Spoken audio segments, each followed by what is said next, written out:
Elgar नहीं अलगार है, ये साउथ अफ्रीका की ललकार है। डीन की टीम ने की है सीरीज अपने नाम। अब भारत के सीरीज जीतने के सपने का हो गया है फिर से एक बार काम तमाम। जय श्री राम, हर हर महादेव। आप लोगों का स्वागत है अपने चैनल स्पोर्ट्स टॉक विद मैं शुक्ला में। और आज इस मैच के साथ अफ्रीका ने सीरीज अपने नाम कर ली है। भारत का जो सपना था वो फिर से एक बार चूर चूर हो चुका है। ये जो मैंने शुरुआत में कसीदे पढ़े हैं विपक्षी टीम की, वो पढ़ने भी ज़रूरी थे, क्योंकि आप जिस साउथ अफ्रीका को आज देख रहे हैं उनके यहाँ सारी चीज़ें क्रिकेट से जुड़ी हुई हैं। वहाँ पे रंग भेद नीति चल रही है, उसके तहत लोगों में क्रिकेट खेलने का जो जुनून है वो भी कम हो चुका है। साथ ही साथ वहाँ पे जो रिसोर्सेज हैं वो भी नहीं है। लेकिन जिस तरीके से डीन एल्गर ने अपनी टीम को संभाला है, काबिलियत तारीफ़ है। और उन्होंने अंतोगत्ता टीम को 2-1 से सीरीज जितवा के अपना नाम स्वर्णिम अक्षर में लिखा लिया है। क्योंकि ऐसे में कोई भी टीम आपसे एक्सपेक्ट नहीं करती थी कि साउथ अफ्रीका भारत को सीरीज हरा सकता है, क्योंकि भारत के पास एक से एक बड़े नाम थे। चेतेश्वर पुजारा, विराट कोहली, अजिंक्य रहाणे, केएल राहुल, मयंक अग्रवाल, रविचंद्रन अश्विन, जसप्रीत बुमराह, मोहम्मद शमी, मोहम्मद सिराज, ऋषभ, राजेंद्र पंत। हम तो नाम गिनते गिनते ही थक गए। लेकिन वहीं अफ्रीका में कोई भी एक बड़ा प्लेयर नहीं था। वहीं पर मात्र 1-2 गिने चुने प्लेयर थे। कगिसो रबाडा, लुंगी एनगिडी भी कुछ दिन से अपना नाम स्टैब्लिश कर चुके थे। साथ ही साथ एल्गर साहब केवल। अब विपक्षी टीम की हमने तारीफ कर दी क्योंकि वो डिजर्विंग चैंपियन है। जो टीम अच्छा क्रिकेट खेली है उसको मैच जीतना चाहिए था। अफ्रीका ने अच्छा मैच खेला है इसलिए मैच जीती है। अब थोड़ी सी बताते हैं गलतियां क्या हुई भारत से। भारत को मैच यहाँ से जीतना चाहिए था, सीरीज भी जीतनी चाहिए थी, क्योंकि अफ्रीका बहुत ही कमज़ोर टीम थी, जैसा मैं आपको पहले बता चुका हूँ।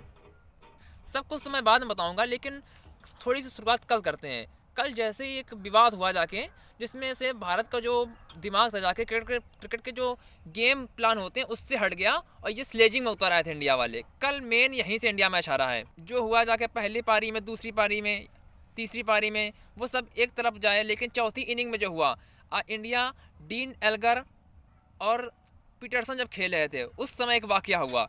एल्गर गेंद खेल रहे हैं, अश्विन ने गेंद देखी और अंपायर ने उनको, मरे इरास्मस ने उनको पगबाधा आउट करार दिया। अंपायर मरे इरास्मस तो अपना मन बना ही चुके थे, आउट दे दिया इस वजह से। लेकिन डीन एल्गर ने रिव्यू लिया और थर्ड अंपायर के पास बात पहुंची। वहाँ पे ये पता चला कि गेंद हमारा स्टंप के ऊपर से जा रही है। अब उसमें होना क्या था, टेक्नोलॉजी है, कभी आपके पक्ष में जाती है, कभी आपके विपक्ष में जाती है। इतना हल्ला गुल्ला करने की ज़रूरत नहीं थी। लेकिन विराट कोहली ठहरे अग्रेसिव कैप्टन और वो माने नहीं। साथ ही साथ लगातार गाली गलौज का माहौल बीच में बन गया। कभी उनको टॉन्च कर रहे थे, कभी उनको ताने मार रहे हैं, कहीं कुछ किया जा रहा है। जब पीटरसन खेलने आए तो कहते हैं कि अभी जब तुम खेलने आए जाके तुम्हारी धड़कनें हमको सुनाई दे रही हैं। सीधा मतलब ये था कि इनका पूरा फोकस मैच से हट चुका था और ये पूरा स्लेजिंग में उतर चुके थे। हालांकि ऐसा नहीं है, पिछले कई बार ऐसा हुआ जाके डीआरएस कभी आपके फेवर में जाता है, कभी आपके पक्ष में नहीं जाता है।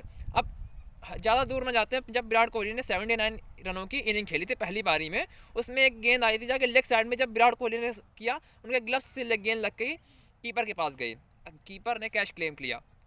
लेकिन हुआ क्या उसमें, इस निकोमीटर में कुछ साफ समझ में नहीं आया। उनको लगा था जाके कि हल्का सा एक लाइन आ रही है, लेकिन जो बेनिफिट ऑफ डाउट हो जाता है जाके, जो ऑन फील्ड अंपायर को उसमें चला गया और अंपायर ने उसको नॉट आउट करार दिया। तो पूरा होते करते मैच तो सीरीज हम लोग हार ही चुके हैं। लेकिन अब उसमें बचा ये है कि अब भारत ट्रांजिशन के फेज से गुजरेगा, क्योंकि चेतेश्वर पुजारा, अजिंक्य रहाणे की अब टीम में जगह नहीं बची है। क्योंकि ये जो सीरीज हारने का पूरा श्रेय मैं इन्हीं को दूंगा कि चेतेश्वर पुजारा, अजिंक्य रहाणे एक इनिंग में अगर ये 50 रन बना देते हैं तो ये सोचते हैं कि इनकी 3-4 मैच में इनकी जगह पक्की हो जाएगी। अब भारत को करना ये है कि जब भी अब सीरीज हो, अब भारत की सीरीज अगली श्रीलंका से है, उसमें अजिंक्य रहाणे को तो बिल्कुल भगा दिया जाएगा, उनकी जगह श्रेयस अय्यर आ जाएंगे। चेतेश्वर पुजारा के भी लात मारने का समय आ चुका है, क्योंकि इनके पास का वो रहा नहीं, केवल आते हैं डिफेंस डिफेंस डिफेंस, उसके अलावा इनको कुछ आता नहीं है। जब तेज खेलते हैं रन बनाते हैं, लेकिन वो कब तेज खेलते हैं, जब वो डू और डाई की सिचुएशन में पहुंच जाते हैं, जब उनको लगता है कि अगर इस इनिंग में मैं तेज नहीं खेलूंगा तो मेरी टीम से जगह जाएगी। हालांकि रहाणे और पुजारा ने हमारे देश के लिए बहुत कुछ किया है।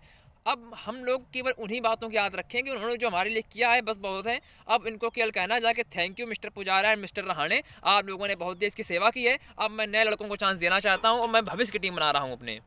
अरे थोड़ी सी बात आज एक बॉलर की भी करते हैं। इंडिया की थोड़ी सी गलती की है, क्योंकि जब आज मैच स्टार्ट हुआ, मोहम्मद शमी और जसप्रीत बुमराह की गेंद इतनी भयंकर स्विंग कर रही थी जिसको बोलते हैं बनाना स्विंग। और उस टाइम 2 ओवर तो शुरुआत में बहुत अच्छी की इंडिया वालों ने, लेकिन उसके बाद थोड़ा एक मैजिकल डिलीवरी की लोग तलाश में पहुंच गए जाके। वो सोचते थे कि लेग साइड में गेंदबाजी कराएंगे, यानी कि मिडिल लेग से गेंद आप निकालेंगे और जिसको मैजिकल डिलीवरी बोलते हैं जाके टेस्ट क्रिकेट की भाषा में, क्योंकि आप लोग उसको उम्मीद नहीं करते हैं जाके गेंद लेग में फेंकेंगे सीधा आप में चली जाएगी। इस वजह से सोच कुछ एक्स्ट्रा करने की कोशिश कर रहे थे और हालांकि पूरी तरीके से फ्लॉप रहे जाके और विकेट भी नहीं ले पा रहे थे। जो कीगन पीटरसन की बात करनी बहुत ही ज़रूरी है, वो बंदा मात्र अभी छोटा सा है और पहली सीरीज खेल रहा है जाके, 5 मैच अभी तक खेले हैं उसने, और उसने ऐसा टेम्परामेंट दिखाया है जाके, हालांकि शतक से चूक गया लेकिन 82 रन जो उन्होंने बनाए हैं वो किसी शतक से कम नहीं है। तो कीगन पीटरसन के लिए तालियां होनी चाहिए। अब भारत का जहाँ से सफ़र शुरू हुआ था, जब विराट कोहली कैप्टन बने थे 2018 में, भारत यहाँ सीरीज 2-1 से ही हारा था। उस समय विराट कोहली कप्तानी में लगा था कि ये ऐसे कप्तान बनेंगे जो विदेशों में जीत सकते हैं। हालांकि उस टाइम भी अफ्रीका कमज़ोर थी, लेकिन आज के देखा जाए तो उस टाइम मजबूत थी। उस टाइम भारत सीरीज हारा था और उसके बाद ने ऑस्ट्रेलिया में जाके 2018-19 में इंडिया सीरीज जीता। उसके बाद 2021 में फिर से ऑस्ट्रेलिया हम लोग गए, वहाँ पे भी जीता जाके, और उसके बाद इंग्लैंड में भी इसमें 2-1 से लीड कर रही है इंडिया। यानी कि सेना कंट्रीज़ में इंडिया का जो प्रदर्शन था पिछले 2018 से लेकर 2021 तक की बात करें, काफ़ी सुधरा हुआ था। लेकिन फिर से जब Virat Kohli as a captain वहाँ अफ्रीका पहुँचे हैं जाके, फिर सीरीज हार चुके हैं, तो क्या यहाँ से इनका जो ग्राफ नीचे जाएगा या फिर ऐसा कुछ नहीं होने वाला है? क्योंकि अब आपका केवल एक टेस्ट मैच बचा है जो कि जुलाई में होना है इंग्लैंड के खिलाफ। वही मुश्किल नहीं होगा जीतना आपके लिए, मैं फिर से बता दे रहा हूँ, क्योंकि इंग्लैंड आपको कमज़ोर जरूर नज़र आ रही होगी, लेकिन जब आप वहाँ पे एक मैच खेलने जाएंगे, आपके पास प्रैक्टिस भी नहीं होगी, तो हो सकता है आप मैच वहाँ हार जाए और सीरीज़ 2-2 से बराबर हो जाए। मैं तो यही कहने वाला हूँ कि अब भारत को ट्रांजिशन के फेज से गुजरना चाहिए। चेतेश्वर पुजारा, अजिंक्य रहाणे को तो लात मारनी ही चाहिए, साथ ही साथ रिद्धिमान साहा, अगर ये 37 साल की अगर उनकी जगह नहीं है तो आप लोग उनको ट्राई कर सकते हैं के.एस. भरत को, क्योंकि ऋषभ पंत मुझे कभी कॉन्फिडेंस नहीं देते हैं। बहुत लोग तारीफ कर रहे हैं कि आज इन्होंने 100 रन बना दिए हैं, लेकिन मेरी नज़र में वो लप्पेबाज हैं, क्योंकि ऐसा नहीं होता है कि आज 3 या 5 इनिंग जो उन्होंने खेली हैं जाके 3 मैचों में, उसके पहले बता रहा हूँ जाके 100 के पहले, हर मैच में आते हैं केवल अपना विकेट चले जाते हैं। एक इनिंग उन्होंने ऐसी खेल दी 100 बना दिए। अब उनकी जगह भी सीमेंट हो चुकी है, अब उनकी जगह जाने वाली नहीं है, यही वो करते आ रहे हैं, इस वजह से उनकी टीम में जगह बनी रहती है।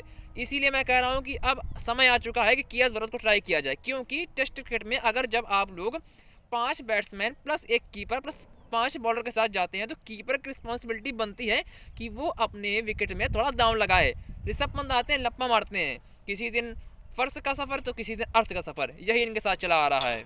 वहीं मयंक अग्रवाल की बात करें, मयंक अग्रवाल को स्विंग खेलना नहीं आता, इनका बैट नीचे इस तरीके से जो आ रहा है जाकि जो इनकी टेक्निक में जो कमी आ रही है लगातार, इसमें इनको सुधार की ज़रूरत है। नहीं ये इंग्लैंड और अफ्रीका जैसे देशों में खेल ही नहीं सकते हैं, ये आपका ऑस्ट्रेलिया में चल जाएगा, इंडिया में चल जाएगा, लेकिन जहाँ पे गेंद स्विंग करेगी वहाँ पे मयंक अग्रवाल की टेक्निक बहुत ही ख़राब है।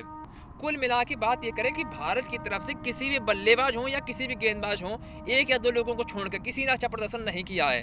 तो अब क्या कहा जाए कि पूरी टीम बदल दिया जाए? ऐसा नहीं होता है कि थोड़ा पूरी टीम नहीं, जो आपके जो मेन प्लेयर हैं चेतेश्वर पुजारा, अजिंक्य रहाणे, इनको पहले आप हटाइए, उसके बाद देखिए कि किसको लाना है, क्योंकि जैसे के.एल. राहुल और रोहित शर्मा ओपनिंग करेंगे, मयंक अग्रवाल ऑटोमेटिक टीम से बाहर चले जाएंगे।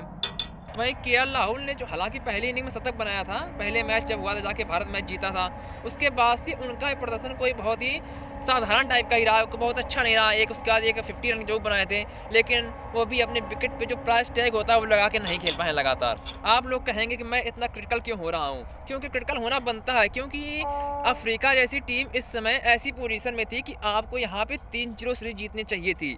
हालांकि आप 3-0 नहीं जीते तो 2-1 से सीरीज तो अपने नाम करना ही चाहिए था, लेकिन इंडिया ऐसा करने फेल रहा है। तो as a Indian cricket fan ऐसा देखने में दुख होता है, तो क्रिटिकल होना बनता ही है। लेकिन मैं आशा करता हूं कि आने वाले समय में भारत अपनी गलतियों से सुधार लेगा और सेना कंट्रीज़ में अच्छा प्रदर्शन करने वाला है इंडिया।